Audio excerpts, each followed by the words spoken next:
ಆತ್ಮೀಯ 9ನೇ ತರಗತಿ ವಿದ್ಯಾರ್ಥಿಗಳೇ, ಎಲ್ರಿಗೂ ನಮಸ್ಕಾರ. ಈ ದಿನದ ವಿಡಿಯೋಗೆ ಸ್ವಾಗತ. ವಿದ್ಯಾರ್ಥಿಗಳೇ, ಇವತ್ತಿನ ದಿನದ ತರಗತಿನಲ್ಲಿ ನಿಮ್ಮ ಘಟಕ ಪರೀಕ್ಷೆ ಅಂದ್ರೆ ಯೂನಿಟ್ ಟೆಸ್ಟ್ಗೆ ಹೆಲ್ಪ್ ಆಗಲಿ ಅಂತ ಹೇಳ್ಬಿಟ್ಟು ನಾನು ಇವತ್ತಿನ ದಿನ ರಾಮರಾಜ್ಯ ಪಾಠದ ಇಂಪಾರ್ಟೆಂಟ್ ಕ್ವಶನ್ಸ್ ಗಳನ್ನ ಹೇಳ್ತಾ ಹೋಗ್ತಾನೆ. ಹಾಗೆ FA2ಗೂ ಇಂಪಾರ್ಟೆಂಟ್ ಕ್ವಶನ್ಸ್ ಇದಾಗಿರುತ್ತೆ. ಅದ್ರ ಜೊತೆ ನಿಮ್ಗೆ UT ಕೊಟ್ಟರು ಕೂಡ ಇಂಪಾರ್ಟೆಂಟ್ ಕ್ವಶನ್ಸ್ ಆಗಿರುತ್ತೆ. ಹಾಗೆ ಪರೀಕ್ಷಾ ದೃಷ್ಟಿಯಿಂದ ಕೂಡ ರಾಮರಾಜ್ಯ ಪಾಠದಿಂದ ಯಾವೆಲ್ಲ ಪ್ರಶ್ನೆಗಳನ್ನ ಕೇಳಬಹುದು ಅಂತ ಹೇಳಿ ಈ ದಿನದ ತರಗತಿಯಲ್ಲಿ ನೋಡೋಣ.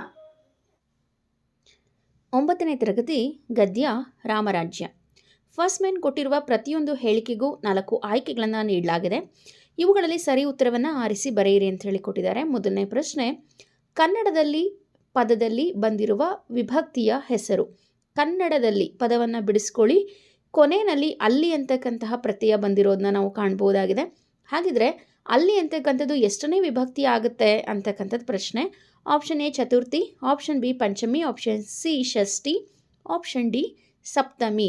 ಇಲ್ಲಿ ನೋಡಿ, ಕನ್ನಡದಲ್ಲಿ ಅಂತಕ್ಕಂಥದ್ದು ಸಪ್ತಮಿ ವಿಭಕ್ತಿಗೆ ಉದಾಹರಣೆ. ಹಾಗಾಗಿ ಆಪ್ಷನ್ ಡಿ ಸರಿಯಾದ ಉತ್ತರ. ಎರಡನೇ ಪ್ರಶ್ನೆ, ಅತ್ಯುತ್ಕೃಷ್ಟ ಪದದಲ್ಲಿ ಆಗಿರುವ ಸಂಧಿ. ಆಪ್ಷನ್ ಎ ಸವರ್ಣ ದೀರ್ಘ ಸಂಧಿ, ಆಪ್ಷನ್ ಬಿ ಗುಣ ಸಂಧಿ, ಆಪ್ಷನ್ ಸಿ ಎಣ್ ಸಂಧಿ, ಆಪ್ಷನ್ ಡಿ ವೃದ್ಧಿ ಸಂಧಿ.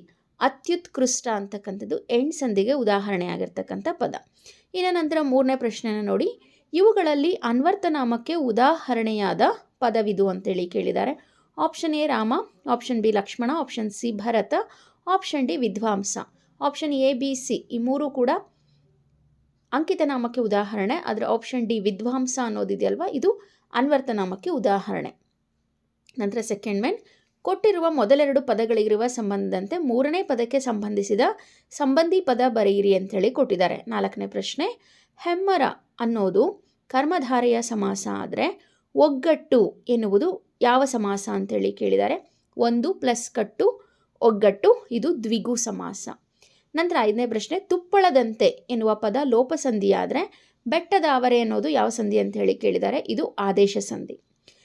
ನಂತರ ಆರನೇ ಪ್ರಶ್ನೆ, ಯ ರ ಲ ವ ವರ್ಗೀಯ ವ್ಯಂಜನಗಳಾದರೆ ನ್ಯ ನ್ಯ ಣ ನ ಮ ಈ ಅಕ್ಷರಗಳಿಗೆ ಏನಂತ ಕರೀತಾರೆ?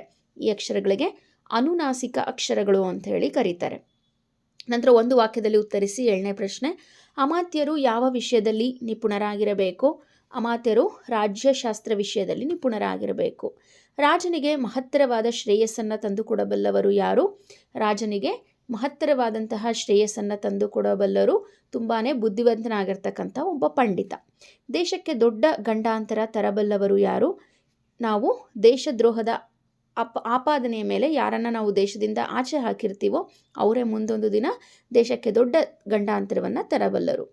ನಂತರ ನೋಡಿ, ಇಲ್ಲಿ 3-4 ವಾಕ್ಯದಲ್ಲಿ ಉತ್ತರಿಸಿ ಅಂತ ಹೇಳ್ಕೊಟ್ಟಿದ್ದಾರೆ. ಅಲ್ಲೇ ಲೇಖಕರ ಪರಿಚಯವನ್ನು ಬರೆಯೋದಕ್ಕೆ ಕೊಟ್ಟಿದ್ದಾರೆ. ಲೇಖಕರ ಪರಿಚಯವನ್ನು ನೀವು ಕಲ್ತ್ಕೋಬೇಕಾಗತ್ತೆ. ಶ್ರೀ ರಂಗನಾಥ ಶರ್ಮಾ ಅವರ ಕಾಲ, ಸ್ಥಳ, ಕೃತಿಗಳು ಮತ್ತು ಪ್ರಶಸ್ತಿಗಳನ್ನು ತಿಳಿಸಿ ವಾಕ್ಯ ರೂಪದಲ್ಲಿ ಬರೆಯಿರಿ ಅಂತೇಳಿ ಕೊಟ್ಟಿದ್ದಾರೆ.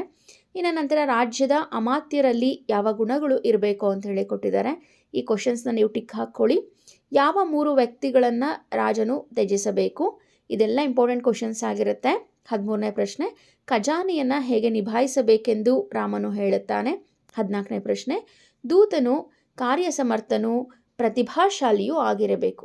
ಇದು ಸಂದರ್ಭಕ್ಕೆ ಸಂಬಂಧಿಸಿದಂತಹ ಪ್ರಶ್ನೆ. ಸಂದರ್ಭ ಮತ್ತು ಸ್ವಾರಸ್ಯ ಆಯ್ಕೆ ಇದೆರಡನ್ನೂ ಬರೀಬೇಕು. ಸಂದರ್ಭ ಸ್ವಾರಸ್ಯವನ್ನು ಆಯ್ಕೆಯನ್ನು ಬರೆದು ಅದೆರಡೂ ಬರೀಬೇಕು. ಸೊ ಇದಿಷ್ಟು ರಾಮರಾಜ್ಯ ಪಾಠಕ್ಕೆ ಸಂಬಂಧಿಸಿದಂತಹ ಇಂಪಾರ್ಟೆಂಟ್ ಕ್ವಶನ್ಸ್. ಹಾಗೆ ಒಂದೆರಡು ಮೇನ್ಗೆ ಆನ್ಸರ್ ಕೂಡ ನಾನು ಹೇಳಿದ್ದೀನಿ. ಇದನ್ನೆಲ್ಲ ಟಿಕ್ ಮಾಡ್ಕೊಳ್ಳಿ. ನಿಮ್ಮ UTಗೂ ಹೆಲ್ಪ್ ಆಗುತ್ತೆ, ಹಾಗೆ FA2ಗೂ ಹೆಲ್ಪ್ ಆಗುತ್ತೆ, ಎಕ್ಸಾಮ್ಗೂ ಹೆಲ್ಪ್ ಆಗುತ್ತೆ ಅಂತೇಳಿ ಹೇಳ್ತಾ ವಿಡಿಯೋ ವೀಕ್ಷಿಸಿದ್ದಕ್ಕೆ ಧನ್ಯವಾದಗಳು.